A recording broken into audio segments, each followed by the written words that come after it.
The advice and opinions expressed by the host of Autism Live and her guests are meant solely as suggestion and should not be in any way construed as child-specific advice. Any choices you make in determining your child's treatment are completely at your own discretion.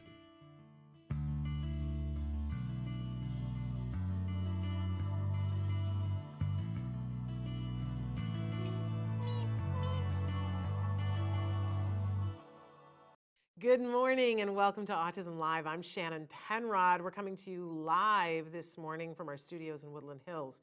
It is January 11th, if I'm not mistaken. Yes, it is.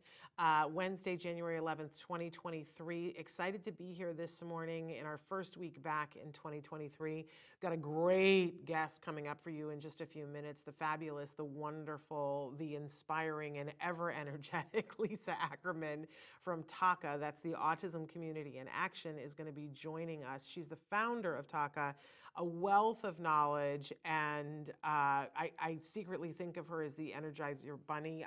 I often daydream about having half of her energy, and what I could do. I could probably conquer the world if I had half of her energy, but she has all of her energy, and she really has conquered the world. So we look forward to talking with her about two pretty important topics about moving forward into 2023 and what it's like being a parent of a college graduate. Boy, I want to know all about that. But also, she's going to be giving us an interesting and spirited topic that's about the fallout for families, special needs families with COVID, and also talking about what inspired her on Christmas Day to be talking about that, a piece that was done on Face the Nation. So we're going to talk with her in just a few minutes about that. But right now, I'm going to remind you that here on the Autism Network, our entire mission is providing information and inspiration to all of you. And when I say all of you, our community that we believe that this show is for starts with individuals who are themselves on the autism spectrum, of course. They are the beating heart of our community, and we love them. I mean, and that's the other part of our community, which is everyone who loves those individuals. That comprises our community. We hope that someday that everyone in the world can identify that way, either being neurodiverse on the spectrum or someone who loves those individuals, right? That's what it should be. We're not there yet. Let's be honest about that. Being loving and compassionate and kind to those individuals. We're not there yet, but we're working our way towards that. But in the meantime, that's what all the shows that are on the Autism Network seek to provide, that information and inspiration to people who identify themselves in either of those categories. And so today's episode is Autism Live with a guest, and we're very excited to be doing that. But please check out all of the videos that we have, including Stories from the Spectrum, which is only the voices of individuals who identify as neurodiverse. I am particularly proud of that show, which we just launched in 2022. And remember that tomorrow we are doing another episode of our really wonderful show, Let's Talk All the Things with Rachel Bird. If you've been watching those episodes, they're really fun and kind of off the chain, because Rachel is like the modern day Martha Stewart, but without all the prison time.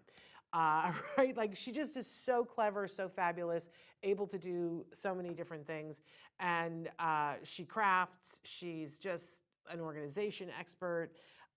She's just so amazing. And so she has a craft for us to do, and tomorrow that is true. So if you watched in December, it's hilarious. You should watch, because Rachel and I put together gingerbread houses while we were talking about all the things. So tomorrow we'll be doing a craft that you guys can do for Valentine's Day with your kiddos at home, of any age, of any ability, regardless of any difficulties that they might have. It's an easy enough craft to do, but super fun and exciting, and we hope to show that to you tomorrow. So make sure you tune in for that. Today, though, on Wednesdays, we try to remember to do a jargon of the day. So I do want to say, before we get to that we're live right now on Facebook, YouTube, Twitter, about a dozen other sites. Traven will start to show those to you in any moment now. And we want you to know that we're available as a podcast wherever you get your podcasts for free. And we so appreciate you guys liking us, sharing us, following us, subscribing, all the different things. We love when you write reviews on iTunes. All of those things are super helpful for other people to be able to find the podcast. And of course, we love our live audience. We love when you guys interact with us. The chat is open. You can be writing in now.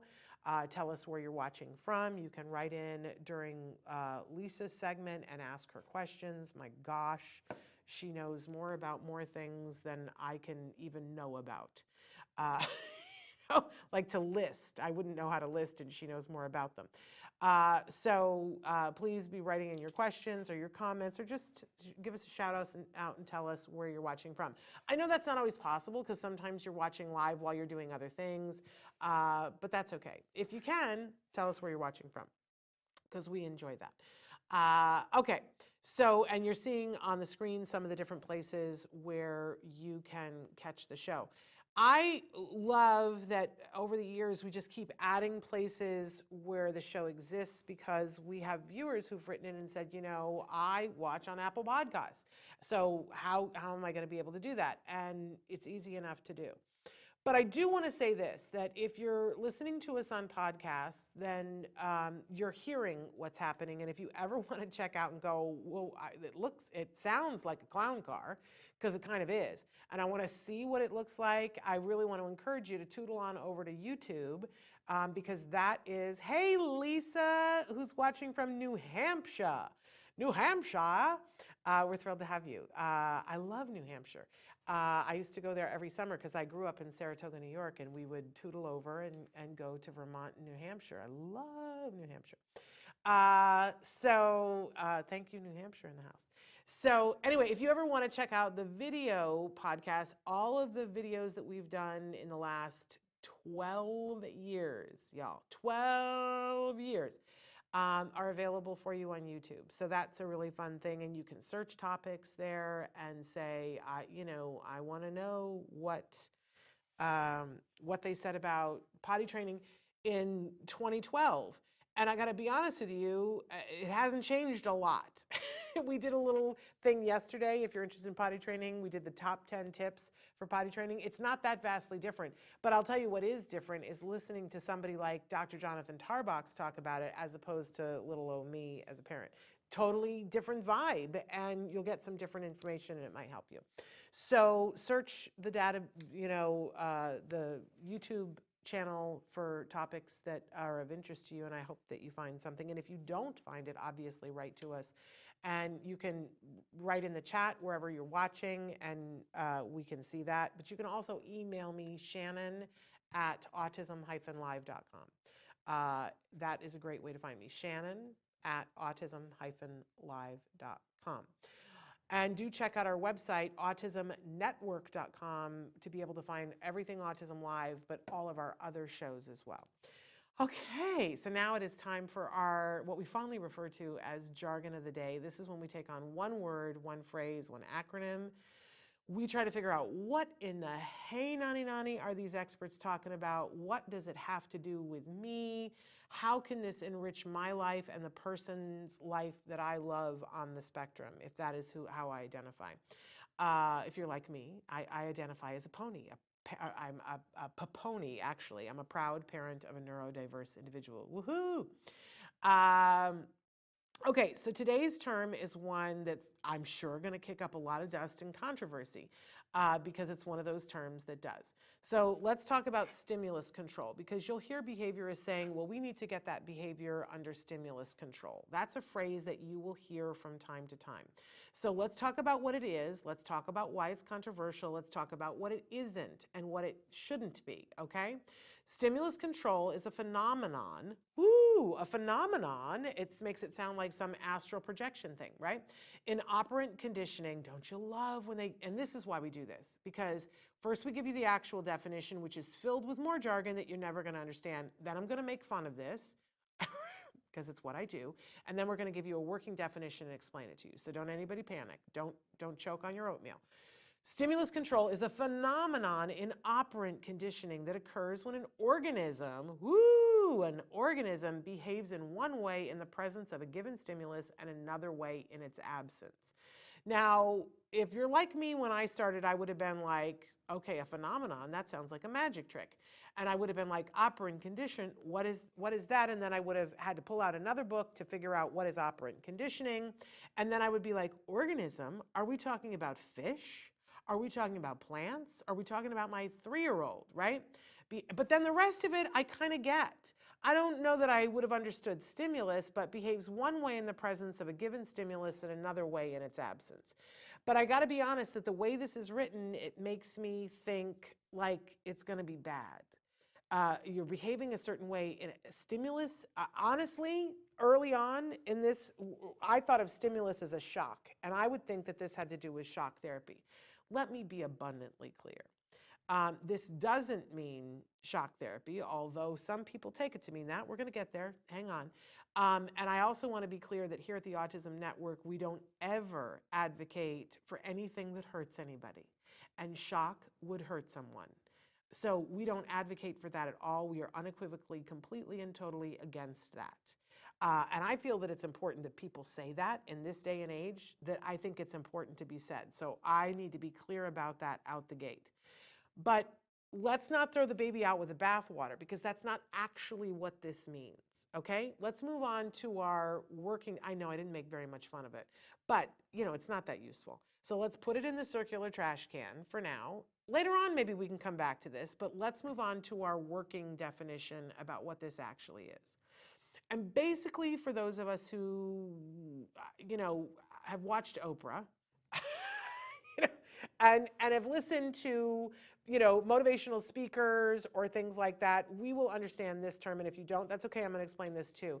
This is the carrot and the stick. That what we're saying with stimulus control is the example that I always like to give is the behaviorist that I know who said, I know that I don't like Kool-Aid. Kool-Aid is artificial colors, it's artificial flavors, and it's sugar, and I don't want it in my children's life. I'm not going to have Kool-Aid in my house.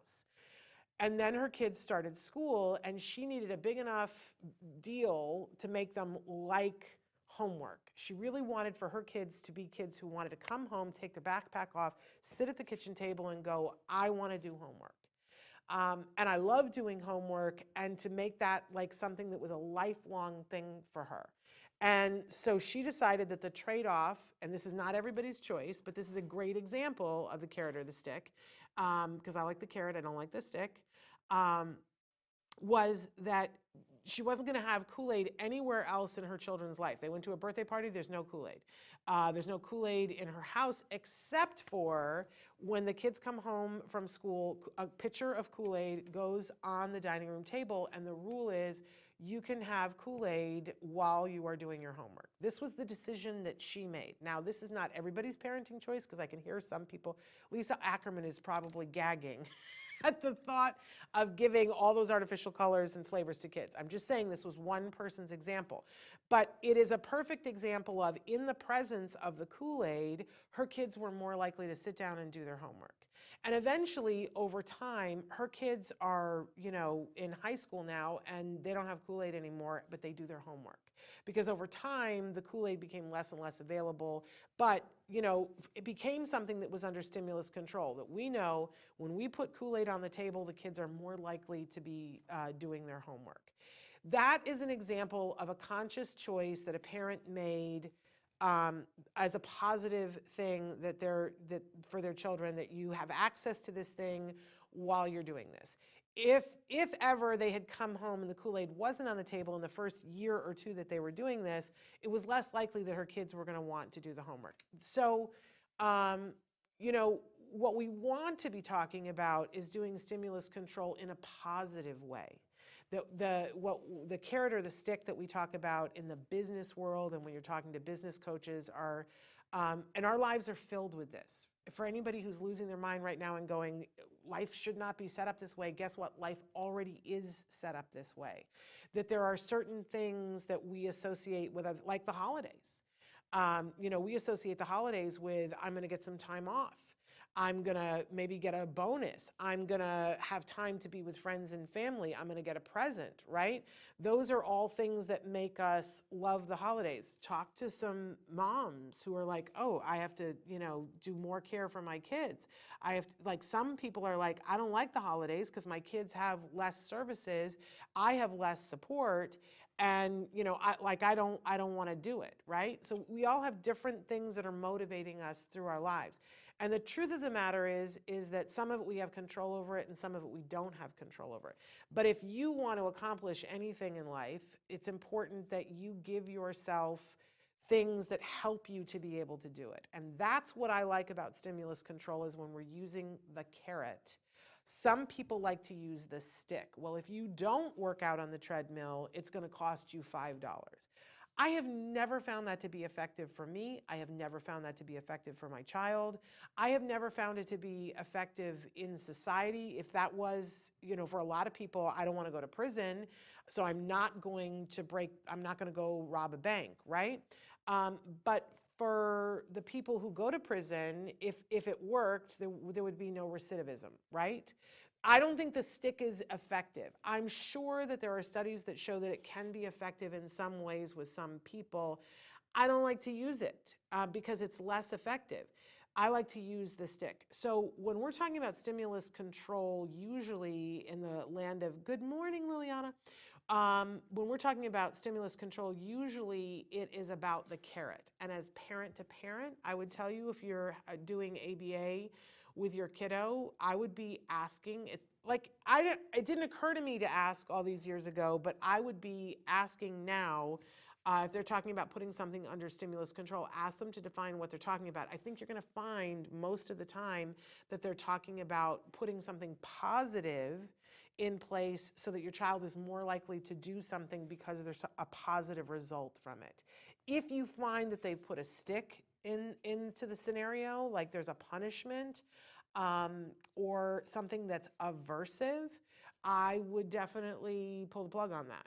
I'm not in support of that. I don't think it works. I don't think the studies show that it works, especially not with kids.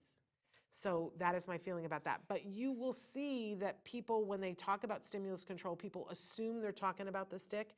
That's not the thing. But ask, and know what the actual intervention is. When somebody says stimulus control, feel empowered enough to ask and say, what is the stimulus that's going to put this under control?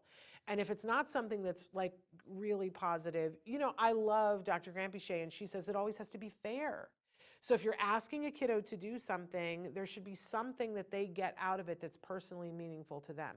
That's stimulus control, is that you've given them Kool-Aid or something healthier that isn't artificial. I'm sure that there's a form of Kool-Aid that isn't artificial colors and not full of sugar. But, something that's meaningful to the kiddo that makes it fair. Okay, I'm going to do this homework, which sucks. Homework sucks. I'm a former teacher. A lot of times homework sucks. I didn't believe in homework that sucked, but a lot of people do. So let's make it fair. Let's give them some sort of a reward, put it in their presence, and then we're more likely to see that behavior that we want to see happen, building up good homework. May is here from Rhode Island. We got the East Coast in the house.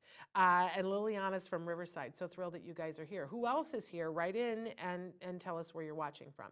So stimulus control, don't be afraid of it. It is a very powerful thing. I would ask you to use it in your life and see how it works for you.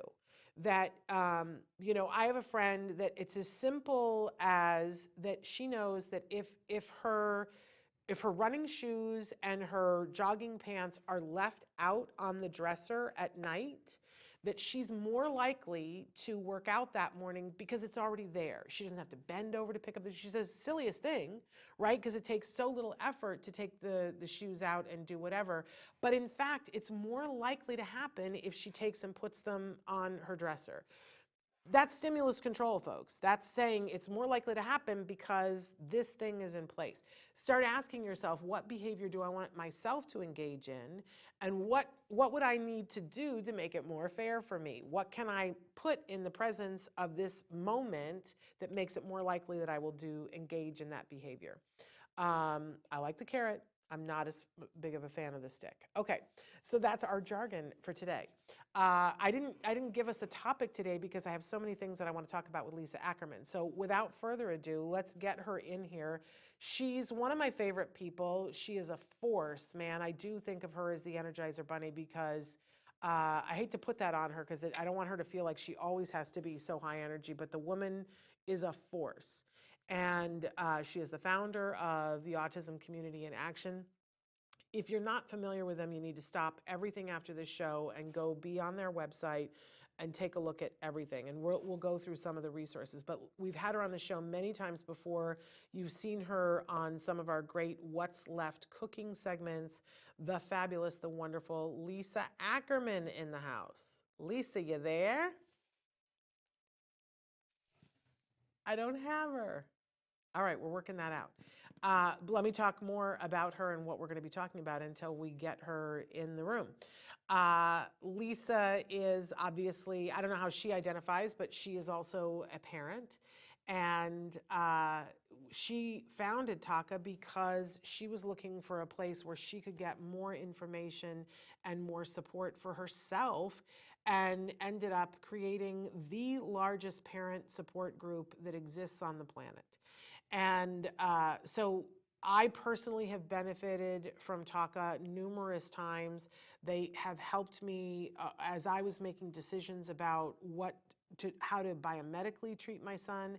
They have the TACA mentors who can help you to be figuring out which doctors you go to, which interventions you do, because a lot of times it's so expensive that you don't want to just throw all the spaghetti at the wall. You want to be mindful for your kid, and you pay to spend time with that doctor, and the time is precious. So knowing what questions to ask, having someone to bounce it off of first who says, well, do you know the answer to this question? Maybe they should look at this, so that you go into those appointments supercharged with the doctor. They are not doctors, but they are parent mentors who have been through this, who they get very specific training, and they have a support network to be able to ask questions of each other. There's nothing like it on the face of the planet, but if that was all that TACA did, that would be enough. But TACA does so much more.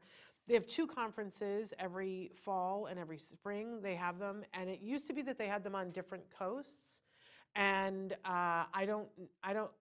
virtually. They've been having their conferences so that this last one you could go to it and be present, but you could also attend it virtually. And I'm waiting to hear from Lisa about what the plan is for 2023. I will say too that they have this tremendous blog, and that's what we're going to be talking about when we get Lisa here with us. There are 2 blogs that she recently wrote and posted, one about looking forward in 2023 and things to look forward to, and we're going to talk with her about that. It includes in that blog a video segment that you can click on the video of Lisa's son, who is a recent college graduate, singing a song that he wrote at their Ante Up event fundraiser that happened in late September of this year. If you need an inspiration, I'm going to tell you it is. Somebody said somebody used the term the other day on one of my sites about inspiration porn. I don't like inspiration porn, and I was like, oh, okay. I need to be inspired every once in a while, and if that's porn to you, then I guess I like every once in a while. I don't like to live on inspiration porn, but I like some inspiration. And to see one of our kids take the stage and say, this is a song that I wrote, and have it be this beautiful thing, yeah, I'm inspired by that. Guilty as charged. And if you need that, and like me, you need, like, sometimes it's like, oh, I gotta have a little piece of that, then I would encourage you, go check out that blog to see, because Lisa went through it with her son. And there were lots of times that it wasn't easy, and to see him stand up on that stage and be funny and charming and talented, yeah, it's inspiration. Go get you some of that. The other blog that she wrote that we're going to be talking about are some of the ripple effects of COVID and how it has affected families after she saw a piece on Christmas morning on Face the Nation. And so she's going to be talking with us about that. There she is.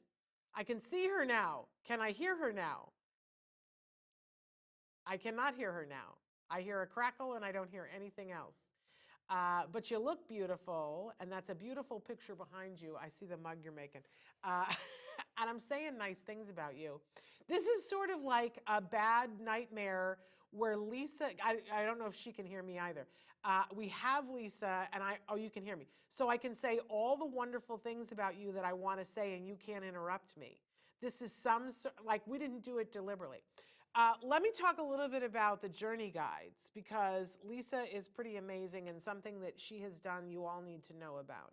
One of the things that they have, when you put a group of people together who have vast life experience of going through this with their children, they're going to know a thing or three, right? And instead of just letting that be and making you have to talk to each and every individual parent, what they've done is so clever is over the years, they have amassed a bunch of different writings from different parent experts on different topics.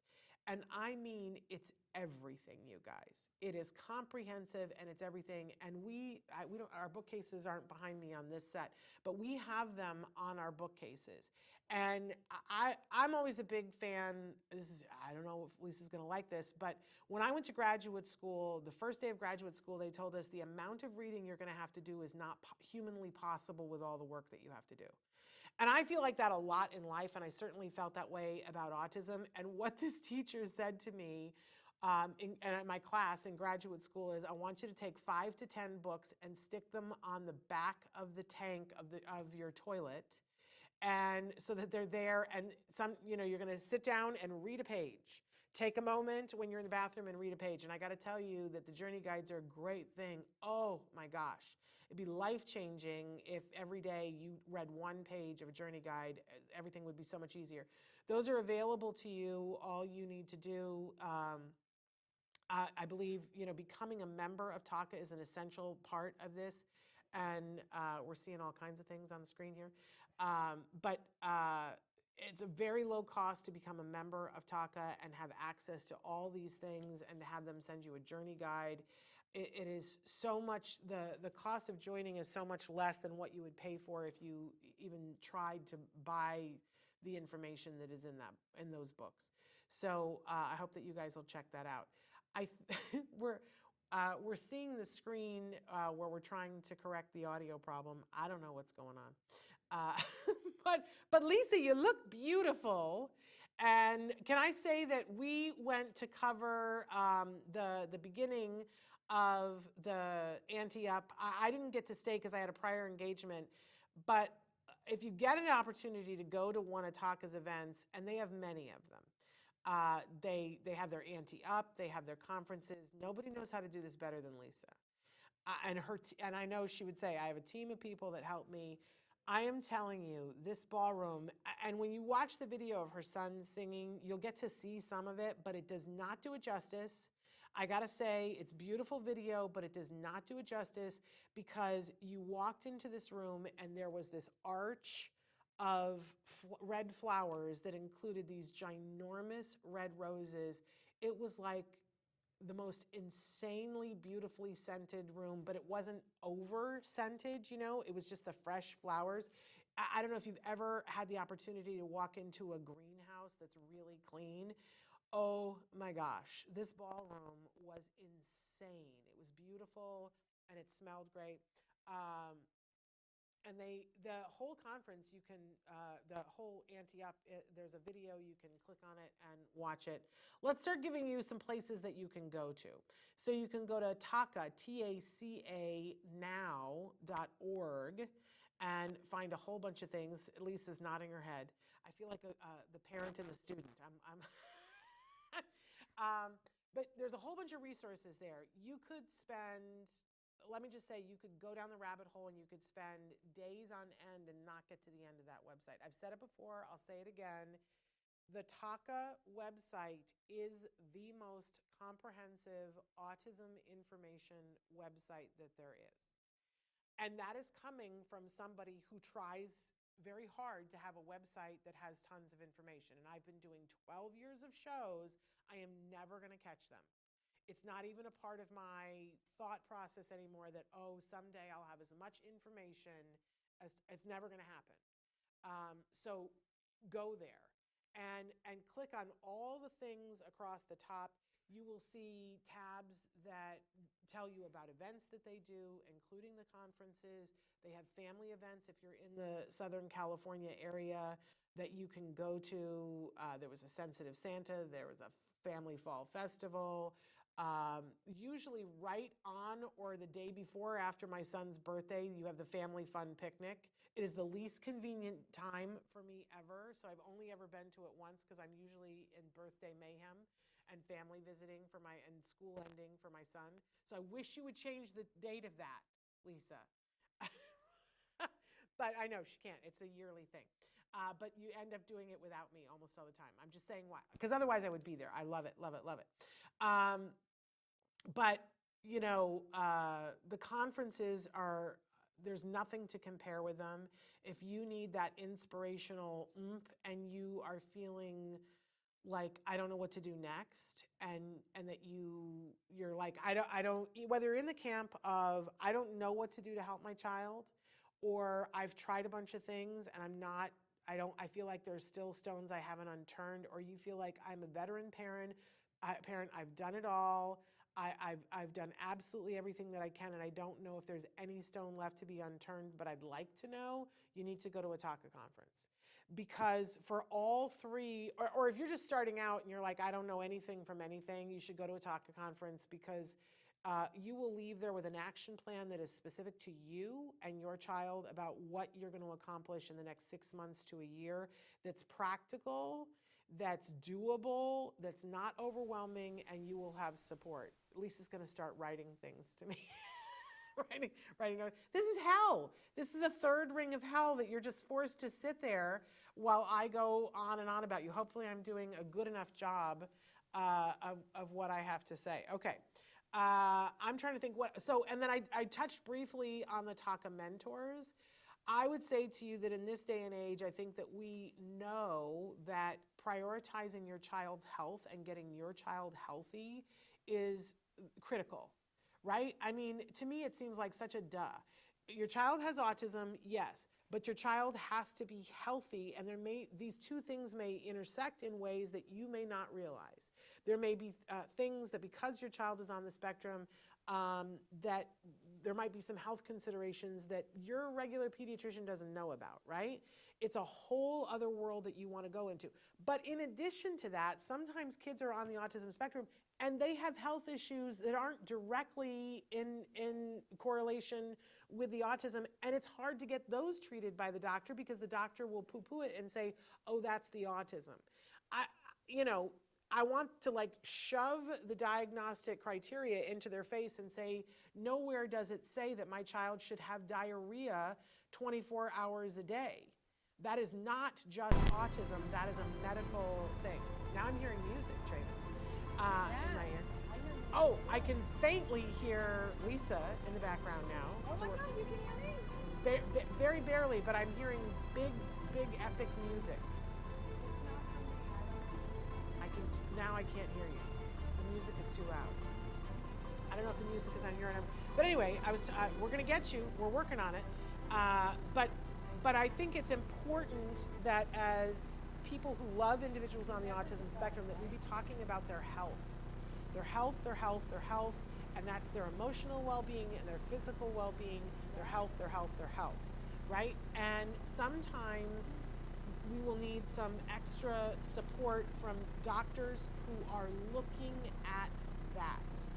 And Lisa has aligned herself for years with these doctors and making it possible for parents to ask questions of them. So a lot of times at the conference, those doctors are there. You can ask questions, but she also has mentors, as I said before, the parents who have been working with these doctors who serve as a kind of liaison so that you can be asking questions while you're not on the money meter with the doctor. It's so much more than that, and I look forward to Lisa being able to tell us all the different, oh, now I'm hearing myself echo. We are having sound issues. I'm going to pull that out of my ear. Anyway, so I'm in such awe of the work that she does. And I also want to say that having said all of those things, and if you go on her website, if you're starting a gluten-free, casein-free diet, or you're doing other kinds of dietary restrictions, I encourage you to check out the journey guides and the stuff that's on their website, because they're going to help you to do it in a way that's not going to cost you $1 million. I think that Lisa knows more about how to put a well-balanced, healthy meal on the table for our kids that doesn't cost you a fortune than anybody that I have met. Now, there are nutrition experts and people like that that have their pockets of things, but Lisa's expertise is how do you get it on the table? And we have done several episodes of What's Left, a cooking segment with her that you can find the playlist on our YouTube channel, where we went to Lisa's house on several occasions and set up cameras in her kitchen, and she cooked. And she's amazing, and her stuff, I vaguely heard her. Oh, I could hear you. Can our audience hear? Can you guys hear Lisa now too? You are talking, and I hear you. So I can hear you. So somebody that's watching, write in and tell us if you're hearing Lisa too. Lisa, welcome. Very faintly is what I get. Sorry, I've never been told I'm Never. crazy. Never. I'm too loud. I'm happy to yell. All right. And hopefully we can get that turned up so that we can hear you. But I am excited to be able to hear you, excited to have you on here, and sorry for the technical issues. But where do we want to start? Do you have any comment on what I just verbally vomited on them? Oh my God, do you want to come work for TACA? I know you've been at your autism, everything live here for 12 years. Yes, Come work for TACA. I'll let you know if this doesn't work out. Yeah, let me know. But I'm a fan. You know that. You are. I'm a fan of yours too. Thank you for having me. Well, Thank you for bringing up important stuff. thrilled to have you here. But we were going to have you on specifically to talk about these two blogs. First of all, we're going to include in the description the link of where to go to find the blogs so that you can read them. And we encourage you to read all the blogs that they have there, because Lisa doesn't just blog for her health, she blogs to give information that's really critical. She footnotes her blogs, God bless her. She's very careful about only putting things in that are accurate.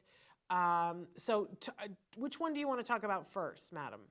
Well, I think the ripple effects of COVID is a place to start, because I feel like I'd love to hear from people that are watching if they feel COVID is still a challenge, even though for most people, I think, in the regular world, not the autism world, life is mostly back to normal, and people are back at work, people go into restaurants, watch movies, participate in different activities, have access to everything that they had prior to COVID in March 2000.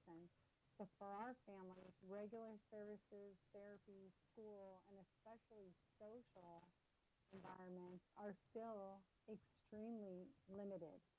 So it's really sad to see that we've had such a major disruption. And Yeah. no disrespect to McDonald's or Del Taco, but McDonald's and Del Tacos pay their people more than people working with kids on the spectrum or with any disabilities. Yeah. And even worse are adults on the spectrum. There are many families we work with across the United States that if the adults have services before, they're nowhere near to turn back on. Kids in group homes have zero access outside their group home. It's devastating. Shameful. It's a Yeah.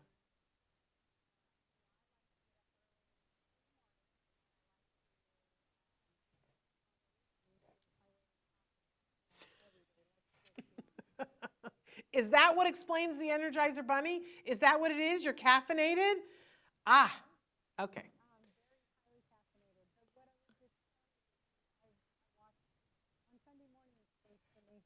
big faith commitment.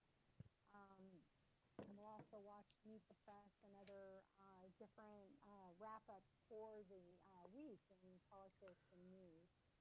And they were doing at Christmas a wrap for the entire year in the 2022 most underreported studies or underreported news stories. Sorry, I'm such a science nerd. And it was, I almost fell out of my chair, and generally speaking, still we're having trouble with volume, and I'm speaking so loud that the people in other suites, I'm sure, can hear me. They're probably like, man, does she know she's talking that loud? Anyways, my point, I do have a point. Catherine Herridge on the Face of Nation Christmas segment shared the most underreported story in 2022 was how special needs families have been left behind. And in academics and adults on the spectrum, their services have been cut and non-existent.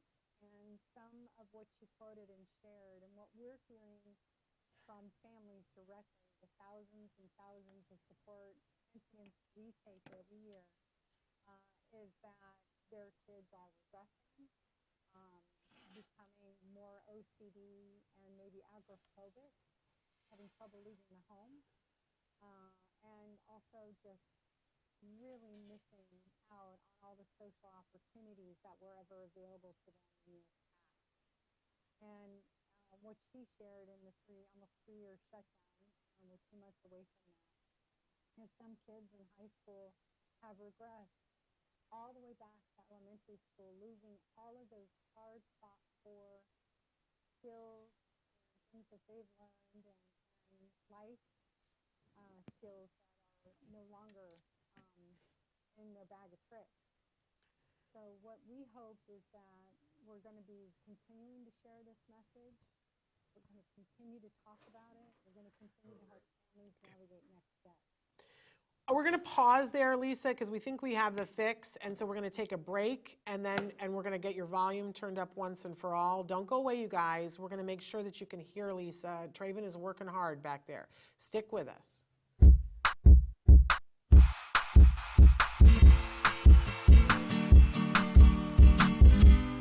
Welcome to Smarty. This month, we're going to be making our own chore spin wheel. You'll notice while we make this fun activity, these icons are going to be popping up onto the screen. These correlate to specific skill sets that are in the Skills program. Skills is an ABA-based online tool that helps parents build their own teaching plan for children on the autism spectrum. If you are a Skills user, this will help you get the most out of this educational opportunity. Well, let's get started. The materials you'll be needing are a large bowl to trace, cardstock, scissors, a pencil, a ruler, a hole puncher, a metal brad, and any other arts and crafts materials you want to use to decorate your pinwheel with. So step 1, you're going to take your large bowl and place it on top of the cardstock and trace the circle. Step 2, you guessed it, you're going to take your scissors and you're going to cut along the line. Step 3, you're going to fold the circle into quarters. This is the best way to make sure all the triangles within it are symmetrical. Once you folded the paper, you're going to take your ruler and you're going to trace those lines so you can actually see them on the circle. Now here comes the fun part. Take your arts and crafts materials and you're going to decorate the chore spin wheel. I used some crayons to color in every other quadrant so you could see them pop and see the difference between the different chores. Place the different adaptive skills your child is working on in the different quadrants. Once you're done decorating the circle and labeling the different chores in each quadrant, then you're going to take your scrap paper that you had left over and you're going to cut an arrow out of it. Once the arrow has been cut, you're going to take your hole puncher and hole punch on the very edge of it. This will be your spinner. Then you're going to take your arrow and your circle and line them up and take your brad and place it through and secure it. And voila, you have your finished chore spin wheel. Well, I enjoyed making this activity with you and I hope to see you soon. Until next time, guys, craft on! To find more about Skills and to access all of the lessons you saw in today's Smarty, visit skillsforautism.com and click on the parents icon. Skills, the online autism solution. Okay, welcome back. Say something, Lisa. Hi again. Oh, there we are. We got you, and you're loud. It's perfect. Wonderful. So everybody should be able to hear Lisa. Fantastic.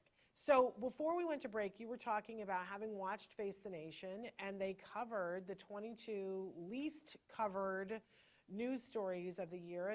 And the one that really grabbed your attention was the fact that special needs families are still being affected by COVID. And you outlined some of the different lack of services that people are seeing and how really, truly criminal it is.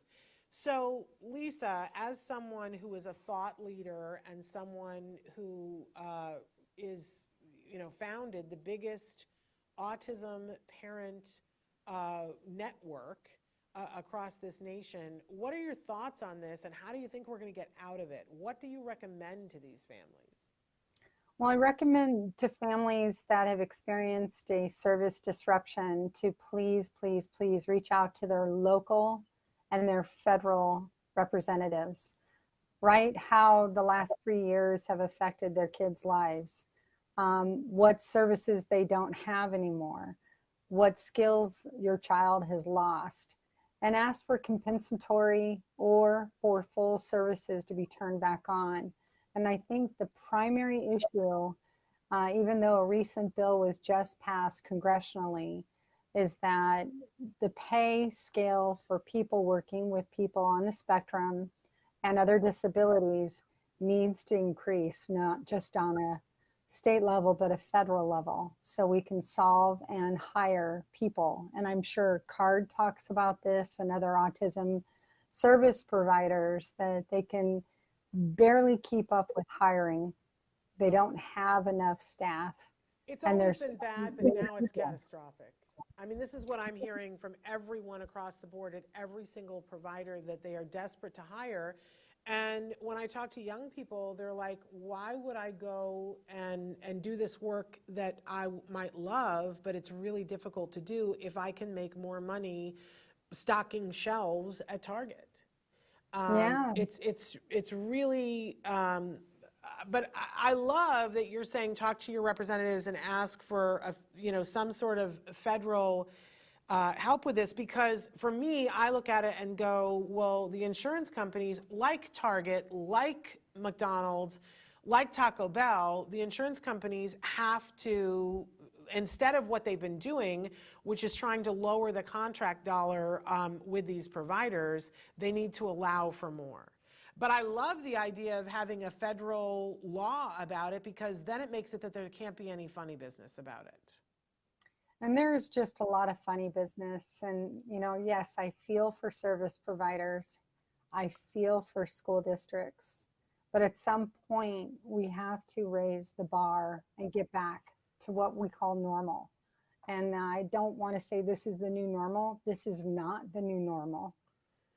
We need to be able to provide effective therapies and treatments to all people who need it. Yeah. And insurance needs to, school districts need to, and we can't make the pandemic an excuse. And our children are not an excuse. Exactly. We need to treat them with respect and provide the support services they need to make meaningful progress. Can I be the butt in the room and say that I don't feel bad for service providers and for schools? Because I don't feel a bit bad for them. You know why? Because if this, look, everybody had to make changes. We all had to make changes in this pandemic thing. And if you're not willing to change and go with the flow, and a lot of these places are top heavy. They're very top heavy, where they have administrators who are getting paid a whole bunch of money, and they don't want to put the money on the front line. Well, they need to pay attention. All of these providers and schools need to pay. I remember being at a school meeting years ago before the pandemic, where they were telling us that they were going to have to cut the budget and slash a teacher. A teacher was going to have to go, and the class sizes were going to go up. And somebody stood up and said, why don't you cut an administrative assistant first? And the person who was the head was like, because we can't do without them. And we were like, oh, but you can do without the teachers. It's because some of these people at the top are not putting their priorities where they should be. So I don't feel a bit bad for them. And they were making a whole lot of money. What they need to do is complain with us. They need to share that they're experiencing issues with providing services according to IDEA and federal and state laws, that they need to provide what's necessary and appropriate from an IEP to individuals on the spectrum. And like I was trying to say earlier, I don't know if it got caught, but it's even more impacted for our poor adults on the spectrum. We're starting to see services turn back on for our elementary school kids, but we're not seeing it turn back on as quickly as we need it for our teens and adults. Yes. And we have to start ringing the bell that we need help. Yeah. But I'm going to be honest, I think that until we get IDEA fully funded, that it's always going to be an uphill battle. And I would like to say to you, I've been saying on the show, hey, Joe, because Joe Biden has promised us, we had a campaign promise that he was going to fully fund IDEA. Now, I know he had a couple of other problems that he had to deal with, but we're a couple of years in now. I would like to get together with you to see if we can petition Dr. Jill Biden, to have a sit down with the three of us to see if we can't get her to push for IDEA to be fully funded like was promised. Would you be interested in that? They made a significant bump, but a bump is not 100%. We were promised 125%, so a bump is not going to do it for me. So I'm going to encourage and applaud, like a positive reinforcement. Yay, we got a bump. Now we got to do the full thing and meet our commitments. You are so much nicer than I am. Okay, so this is great, but again, if people missed, if you are a family who has had a shortage, we want you to be reaching out to your state, local, and federal representatives and tell them that you're not getting what you need. And sometimes that process takes a while. Sometimes you got to call 3 times before somebody will call you back. Make sure you tell those people when you call that you're a constituent and that you would like to get a call back. A lot of times you'll have to leave a message. I say keep it brief. What tips do you have, Lisa? Well, what you can do is the cheater way is share that blog on TACA Now blog, TACANOWBLOG.com, and go to the Face the Nation blog and share that and say, my family is experiencing a shortage and no services. And you can share that as the cheater. Not write very much, just write a sentence, tweet it, or fax it to your congressional or federally state representative. You can find your local representatives on, I'm going to send a little note, house.gov is where you would shoot for your federal, and then state.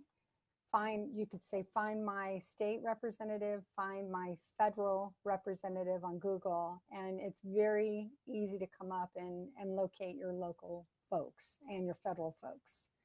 So I encourage you to share the blog, say that this is an issue for your family, and make it that you demand resolution and that services for special needs children are brought back to federal and state standards. I wonder about this, because I know we've been experiencing this with healthcare as well, that for healthcare in general, it seems like, I'm hearing from all these people that, you need an appointment, but you can't get one for 7 months.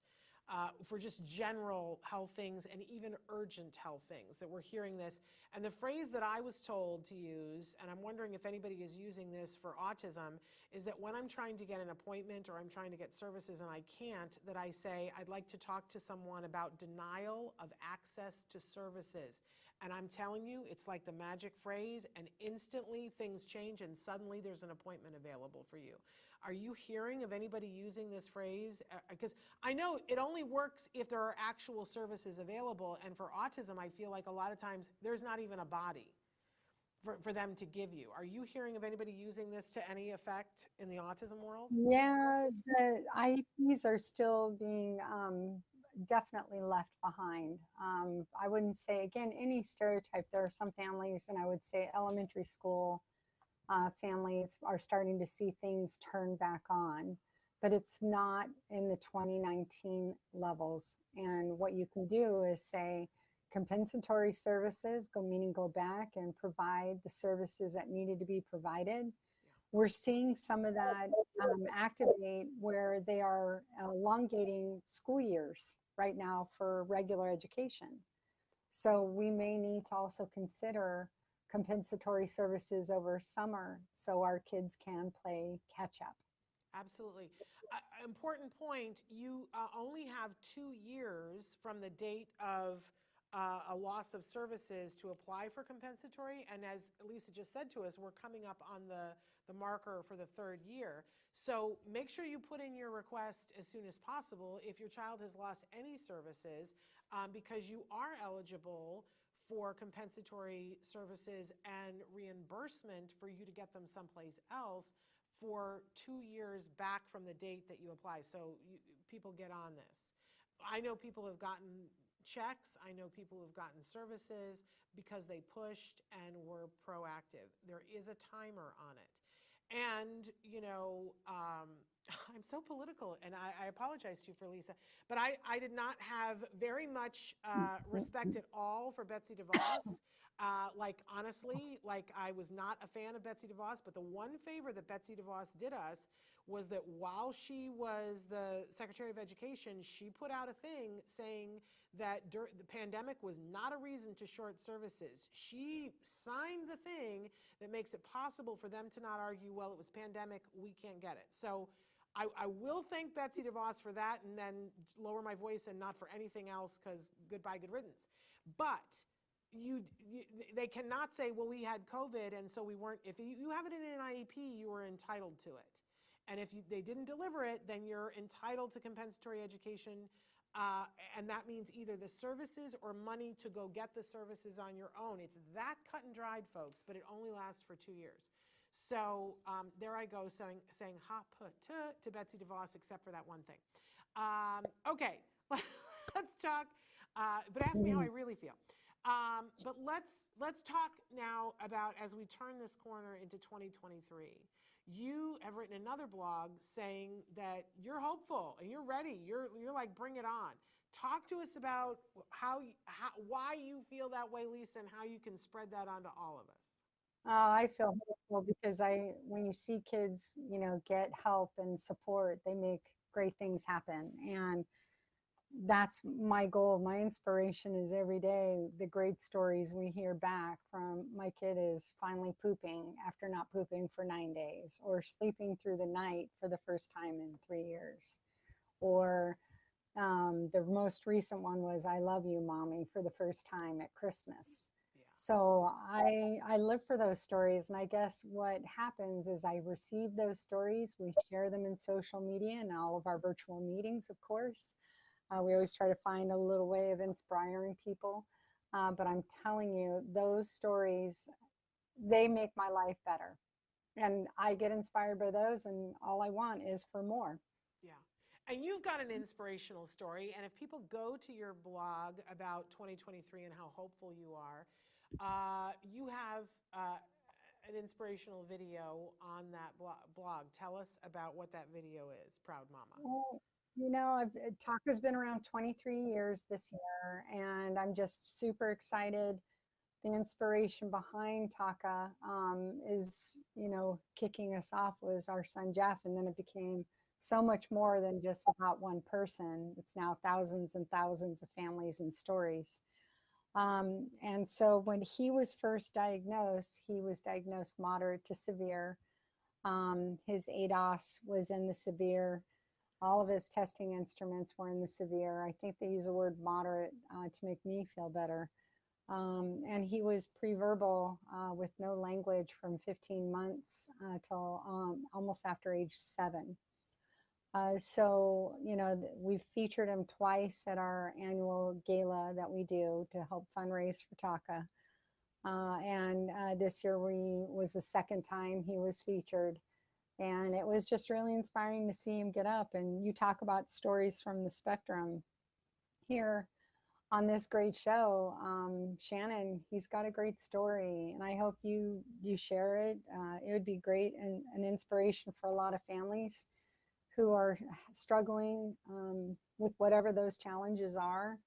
just know every step you take, everything you do, every letter you write, every tweet you make is going to help get the word out and make a difference for your kid.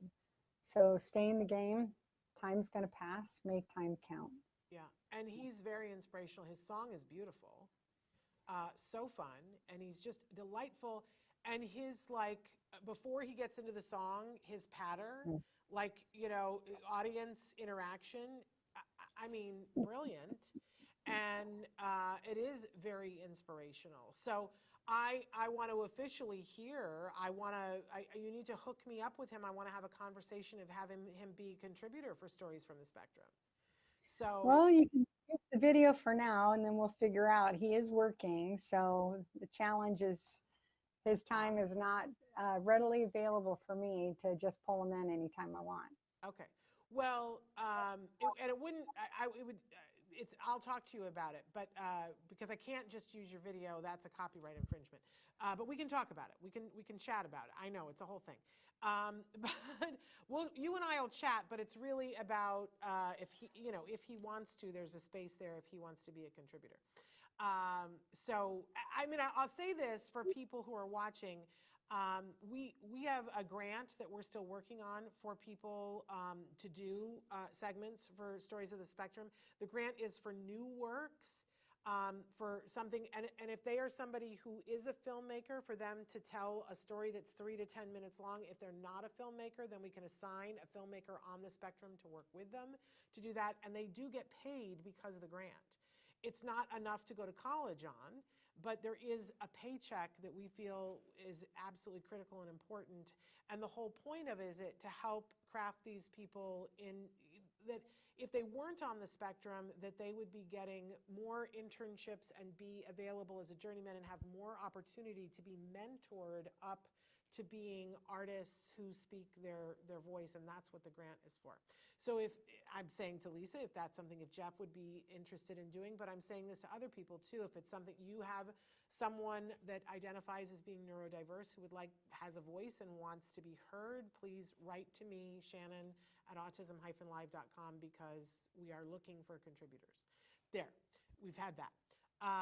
But they are for new works, which is part of the copyright thing. But we'll talk. We'll figure things out. Lisa, before I was talking about all the things that are available on your websites and the journey guides.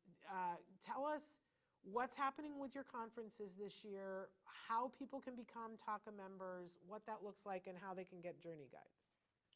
Yeah, we're going to feature 2 conferences this year. One will be virtual, an Autism Action Month education series, and it's a 4-week series over April to take action for your own child. And you'll be able to participate in live recaps and workshops that are going to help you take the information you heard and apply it to your family and your child. So that's exciting in April. And there is a small fee, but for anyone who can't afford it, we offer scholarships for everything we do. Then we return back in person. Last year, we had the largest autism conference in the United States. We'll see how we do this year. We gather people from across the U.S. in person in Southern California. And then we allow for recorded digital access post the event. So we don't simulcast. That's a little hard to do with over 50 speakers, 4 tracks. So we record everything and then make it available post on the conference.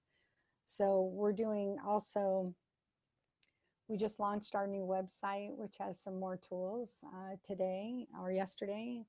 Wow. We had over 20 different family events across the United States, and we hope to continue those and bring families back and put the C back in community.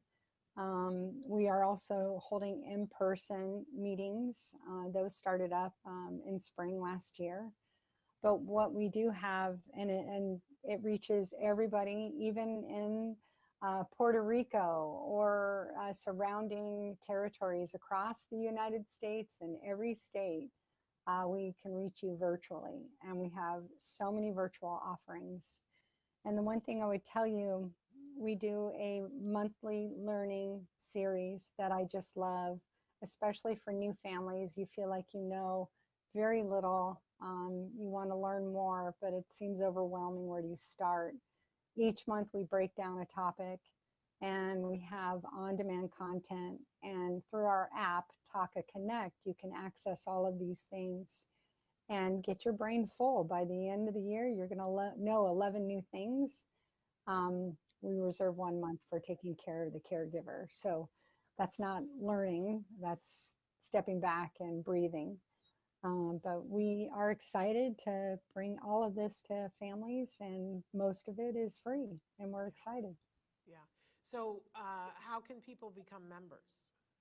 It's free. You go to tacanow.org, TACANOW.org, and click on Become a Member. There is a fee-based version. You can get access to our curated content for a fee. It's like Netflix for autism. Or you can join for free and access all of the services we offer, from mentoring to those free autism journey guides, to the different meetings. And like I said, mentoring, I want to say it twice because it's so important to have your peer buddy that helps you navigate. We also have a great online hope and help community where we have very active questions happening, hundreds of questions every week.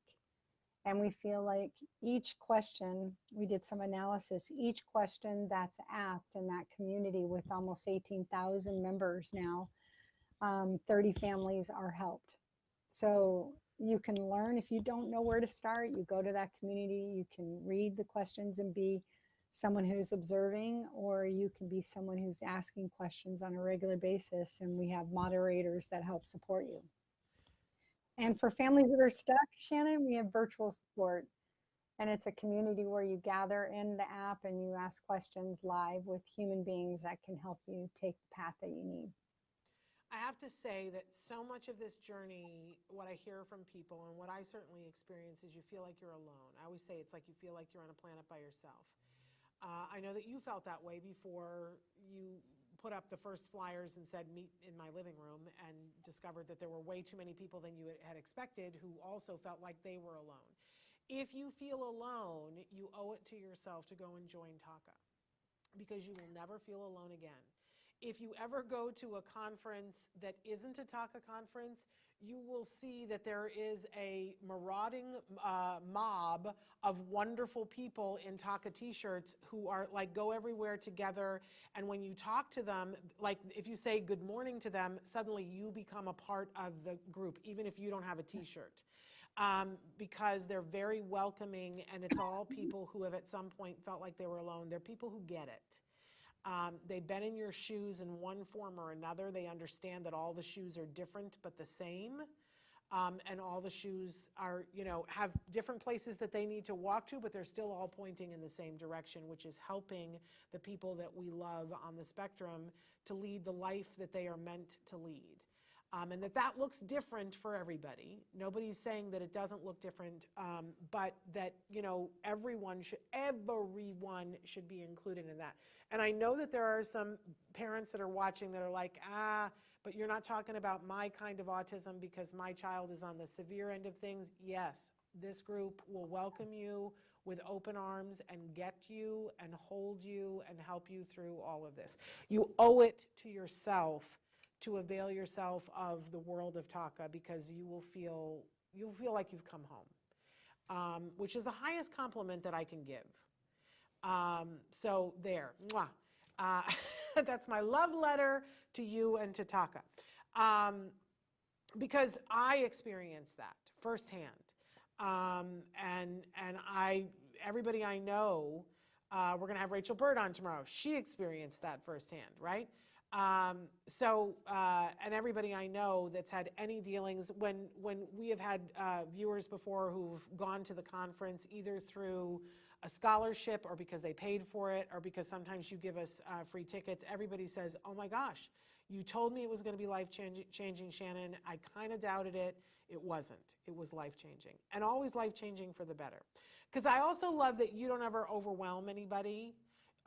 You give information, but then you say, how are we going to put this into practice? What are the steps to do it? Everybody leaves with an action plan. It's very smart. You're a very smart woman. Aw, So it's a team. You know, it's a team. I can't take credit when we have an army now. But Shannon, the one thing that I want, because I didn't want to go to a support group when I was early on in my journey with my son, Jeff. But the thing that I didn't want to do is be locked up in my own house and be all alone. And so it's not that you're asking for help or something like a traditional support group. It's you're going to get inspired and a plan. So I really want families to look at it differently, to not think you're going to go and you know, yeah, there's times we cry, but most of the time we're about action and celebrating accomplishments and picking someone up that needs to be picked up. And you talked about the action plan. This is a standard plan that we have after conference worksheet, you know, what we can do to help activate families. And that's what we're doing every step of the way, whether you attend a virtual meeting, a coffee talk, or come to the conference, we're helping you make a path. So when you think of support group at TACA, think of creating that path and having community. It's amazing what you do. So again, we want people to go, and I didn't know you had a new website launching. How amazing. Because I just said your website is the best thing, so now you've made it better. I don't know what I'm going to do. My head sort of just exploded. So tacanow.org. Go there, check it out. That's what I'm going to do here in a hot minute. Make sure that you check on the blog and subscribe to the blog so that you get it on a regular basis and so that you know, because you won't be sorry. You know, Lisa's always got something that's there for you. I thoroughly enjoy it. And you always have like you're clever, you're a good writer, and you always have something, the hook to come into. If you're watching us now, you should go back and watch years ago. Lisa wrote a blog about how she, as a parent of someone on the spectrum, that she felt like the soup Nazi was always saying to her, no soup for you.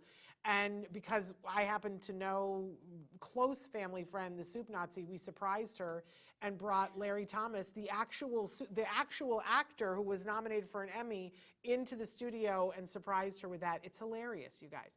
So you should check that out. He still asks about you and wants to know how you are, and is always happy to send the ladles to you because you guys always auction off a ladle or two at your conference. He's a big fan now. It's ridiculous. We sell his plastic soup ladles for about $1,000. And he loves that. That makes him very happy. So he does. He asks, every time I see him, he's like, you know, how is that? How is Lisa? How is all that going? And so, anyways, it's a big delight. But I appreciate knowing you. I appreciate the work that you do. I'm going to get misty here. I appreciate what it has meant in my life, and to our progress. So it's been meaningful. And I know that that's just one person, but I know so many people who feel that way too. And Renee, I love what you wrote, that Renee said that I make her feel every day at home, but Renee, that's because I stand on Lisa's shoulders. So let's be clear about that. I couldn't have gotten here without Lisa and the help and support that we got. So there you go, you guys. All right, I'm crying now. No, you're crying. We got to end because we're over, but I wanted to make sure we had time because we had all that problems with the sound, but now my alarm is going off. I adore you. I have much to talk about with you privately off camera, so I'm going to call you, but I love you. I love the work that you're doing. You know, thank God for you, Lisa. And thank God for the wonderful people that you work with, honestly. Sending you a hug. And we'll have Lisa back on. It won't be the end. She'll be back again. But we're back tomorrow with Let's Talk All the Things with Rachel Bird, and we got a craft project for you you're not going to want to miss. We're going to laugh until we're sick. Make sure that you're here for that. And then there's a rumor that we're going to have a news stories from the Spectrum on Friday. I don't know if it's true or not, but tune in to see. Until then, thank you, Lisa. We send a hug to give your kids a hug, and one for all of you as well. Bye-bye for now.